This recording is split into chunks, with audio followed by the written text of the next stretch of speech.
no merece esta sentencia injusta de 14 años y por eso le estamos pidiendo a John Kerry y al Departamento de Tesoro que pongan a estas 5 personas en la lista de violadores de derechos humanos, una ley que yo pasé hace mucho tiempo, pero la administración de Obama está silente. Solamente pusieron menos de 10 personas en esa lista y se han olvidado de los violadores de derechos humanos. Por otra parte, congresistas en Cuba anunciaron que 3.522 presos serán indultados con motivo de la visita del Papa. ¿Cuál es su reacción? Juan Carlos, eso es una farsa. Diversas personalidades del acontecer político mundial han expresado su rechazo a la sentencia dictada a Leopoldo López. Por ejemplo, el presidente del gobierno español, Mariano Rajoy, en su cuenta de Twitter, preocupado por Leopoldo López.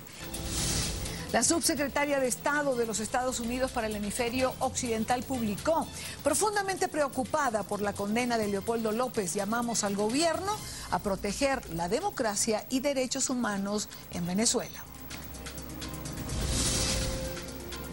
Mario Díaz Balar, el congresista republicano, escribió: Leopoldo López, sigamos en solidaridad contigo. Leopoldo libre, SOS Venezuela. También Mauricio Macri, jefe de gobierno de Buenos Aires en Argentina, candidato presidencial, rechazó el proceso legal y condena de Leopoldo López, que los presidentes de Mercosur intercedan y se asegure su resguardo y libertad. Nosotros respaldamos siempre a López y dentro de poco tendremos a Capriles en Lima para hacerle una gran manifestación para demostrarle que el pueblo demócrata del Perú, que es mayoría, está con la verdadera Venezuela, que es la Venezuela de la libertad y de Bolívar. Y yo siempre digo, a don Simón hay que bajarlo de la cruz en la que lo crucificó esta mafia ignorante que es el chavismo de cuartel y podredumbre.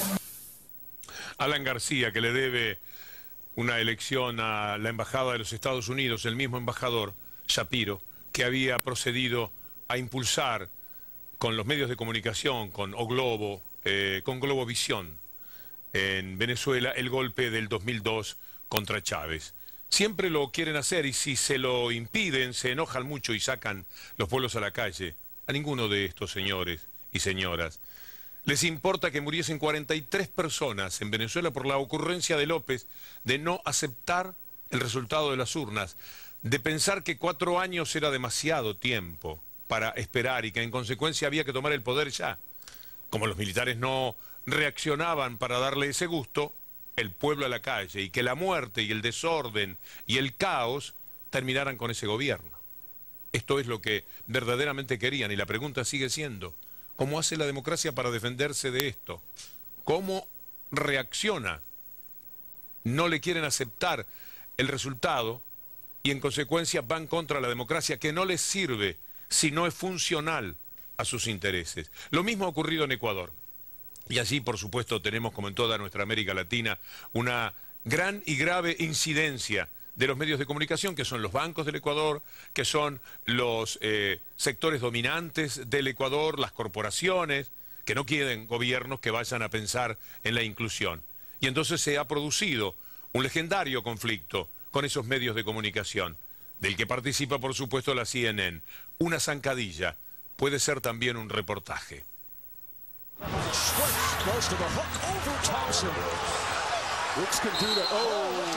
Maybe just getting a call and the refs not seeing that. Look at that leg lock. He almost had to pick Delabert.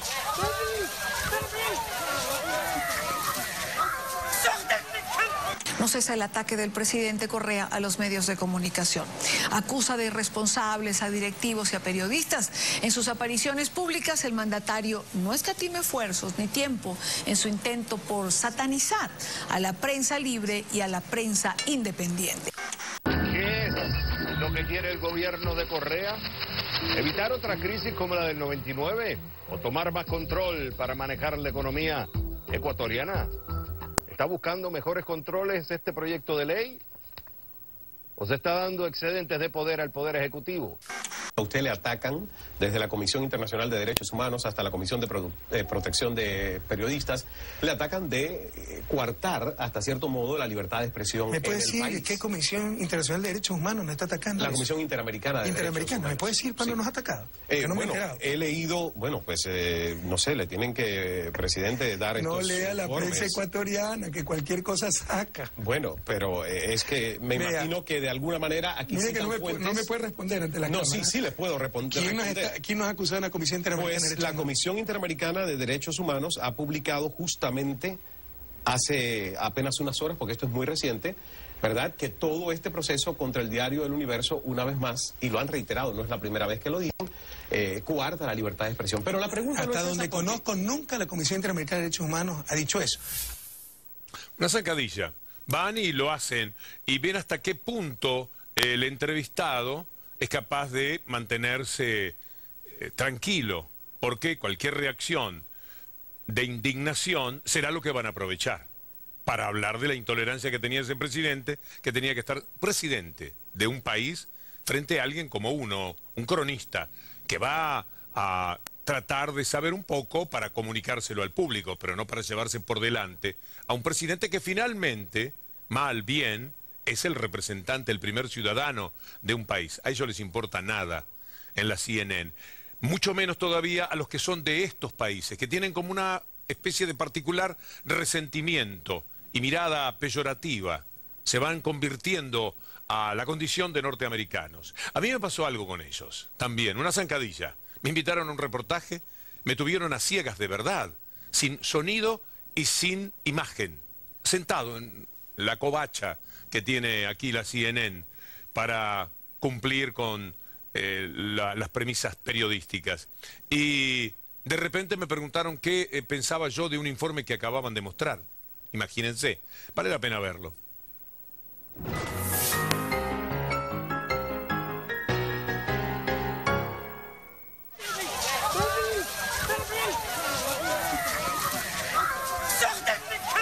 Si usted me habla a mí de escuchar las ambas versiones de cualquier dato, pues yo aquí tengo las dos versiones y lo hemos invitado por primera vez a usted. Y muchísimas gracias por... Usted también tiene la responsabilidad de elegir, Ismael. Sería muy interesante que CNN en español también tenga en cuenta lo que desde el progresismo se puede decir y no solamente desde los medios dominantes. Señor Morales, dígale eso a los representantes del gobierno que rara vez acceden a concedernos una entrevista para que usted ahora nos reproche. Bueno, era tan solo el recordatorio. Todo había empezado con un informe de un programa de la Argentina que hablaba de un caso de corrupción y de pronto me decían a mí que usted qué opina de esto, sin saber absolutamente nada, para después endilgarme una determinada inclinación de tipo político y desde allí convertir lo que pretendía ser o me habían invitado un reportaje en un violento ataque a la persona que sentían que piensa distinto. Zancadillas como las que vale la pena detenerse nuevamente en la de Petra Laszlo, a ese padre y a ese hijo. Uno de los hijos de ese hombre escribió una carta a Petra. El título es ¿Por qué tanto odio? Porque en todas estas manifestaciones lo que se encuentra es mucho odio. Del otro lado, si se fijan, siempre hay una cierta tranquilidad, una cierta moderación, porque no hay afectación de la dignidad de las personas cuando los ataques son solapados como estos. Veamos nuevamente lo que ocurrió con Petra y quiero leerles a ustedes lo que es la carta enviada por uno de los hijos. ¿Por qué este odio, Petra? Cuando vi lo que hiciste, le dice uno de los hijos de el hombre agredido que allí está con su niño en brazos.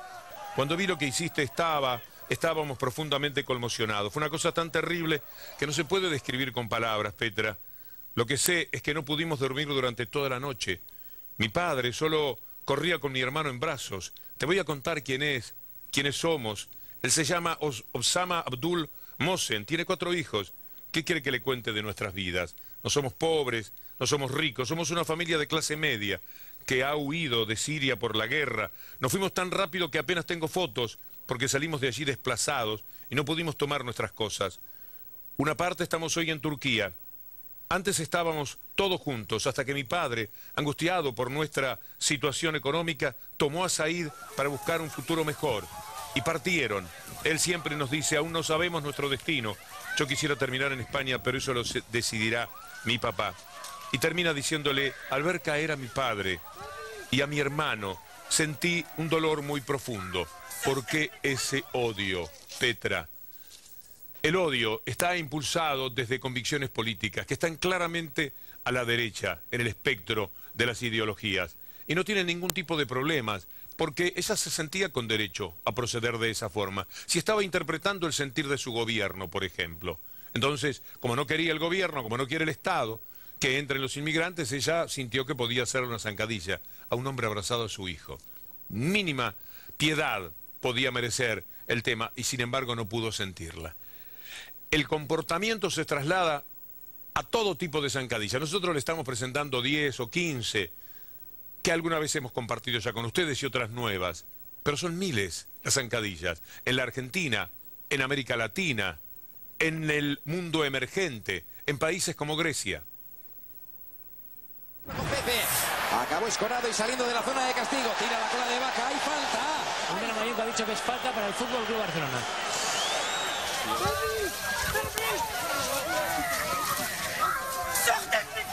Tenemos algo mucho más cercano en España, por raíces culturales, por hermanamiento, que se llama Venezuela, donde vemos perfectamente en qué acaban estos movimientos y no acaban sometiéndose ni a la Unión Europea ni al buenismo socialdemócrata. Acaban implantando una dictadura. Estamos hablando de movimientos totalitarios. Syriza y Podemos son movimientos totalitarios y no van a ceder en sus planteamientos, por mucho marketing que vendan ahora y que queramos creernos, porque no nos podemos creer. Fijaos, en Venezuela, ¿sabéis qué decían en el año 2004, 2003? No somos Cuba. Y aquí decimos, sí, no somos Venezuela. Bueno, la naturaleza humana es la misma. Ahora tendremos que decir, no somos Grecia, a este paso. ¿No? Y dentro de poco dirán, confísquese, confísquese. No somos. En dat is wat hij vorige week zei, wat ik hier zeg, wat we allemaal zeggen. Zij zullen bereid moeten zijn moeilijke maatregelen te nemen. Anders stopt het. Dan weet ik niet hoe wij ze kunnen helpen om in de eurozone te blijven. Zo simpel is het.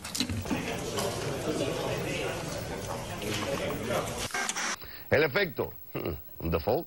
Los bancos griegos dependen de un salvavidas del Banco Central Europeo. Esto se cortaría. Sería feo para los ahorristas griegos. Corridas bancarias, alta inflación, más desempleo, menos créditos, menos producción, menos ingresos para el gobierno. La cosa no es nada linda. It's very hard to read through this government. It managed to take a country from a growth trajectory into a recession. And now we have capital controls, and the risks are huge. Bueno, hay que decir que lo de votar no viene a ser como si yo organizo una fiesta en mi casa, invito a la gente y luego le paso la factura a Tsipras o a Pablo Iglesias y digo, y ahora la pagáis vosotros. Porque eso es el no. Es no queremos hacernos cargo del dinero que nos han ido prestando. Que no lo decían, por cierto, cuando lo recibían y lo dilapidaban, porque en Grecia se ha dilapidado dinero. No, for the moment, I tell you, I worry about the Greek people because they are the ones that are directly... Zancadillas, en donde uno ponga la mirada en el mundo. Zancadillas para lograr sus propósitos, que se caigan los que tienen otro tipo de sueños, de necesidades, y que apuntan a un mundo diferente a este en el cual el 1% de las personas tienen lo que 4.000 millones de ciudadanos. En cada país un 10, un 12% que conforma una élite, que después se conforma en una élite internacional de países que también son el 10%, 10, 15% máximo. Y los otros tratando de emerger, luchando contra ese mundo que vivió colonizando, saqueando países. ¿Qué se va a quejar Europa? Si Europa fue un saqueo de los europeos constantemente en donde pusieron los pies toda la vida, desde siempre. ¿Cómo se pueden quejar de sus colonias? Por eso, cuando recién escuchábamos a ciertos colegas españoles de la derecha, veíamos lo que podían decir de Venezuela. ¿Qué pueden hablar? ¿Qué pueden decir? Si están hablando desde un canal que es un banco, desde un canal que puede ser Repsol o alguna de las empresas internacionales que están todavía como si fuésemos colonias en América. No hay ningún problema que estén, es muy bueno que algunas estén. No se trata de estigmatizar, se trata de cuál es el comportamiento que hay detrás, sobre todo, de los medios de comunicación cuando se produce un conflicto.